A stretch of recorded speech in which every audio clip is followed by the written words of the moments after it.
আপনারা চাইলে আর একটু বড় হাঁড়ি নিতে পারেন, ওই ক্ষেত্রে রসমালাইয়ের বলগুলো আরো ভালো হবে। তো এখন হচ্ছে মালাই তৈরি করে নেব। আজকের মালাইটা আমি একদম সহজ পদ্ধতিতে শেয়ার করছি। 1 টেবিল চামচ চিনি প্রথমে প্যানে দিয়ে একটু ক্যারামেল বানিয়ে নিয়েছি।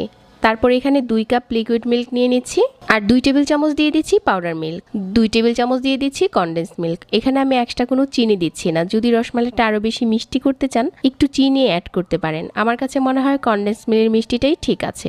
এখন হচ্ছে বেশ কিছুক্ষণ জাল করে নিচ্ছি আর মালাইটা তৈরি করে নিচ্ছি। মালাইটা যখন হয়ে গেছে, যেই ছোট মিষ্টিগুলো আগে তৈরি করে রেখেছিলাম এগুলো এই মালাইয়ের উপরে দিয়ে ঢাকনা দিয়ে ঢেকে 5 মিনিট জাল করতে হবে। 5 মিনিট পর চুলাটা বন্ধ করে দিতে হবে আর এই মালাইয়ে রেখে ঠান্ডা করে নিতে হবে। আমাদের রসমালাই এখন ঠান্ডা হলেই পরিবেশন করার পালা। এটা যতক্ষণ মালাই ডুবিয়ে রাখবেন তত খেতে ভালো লাগবে।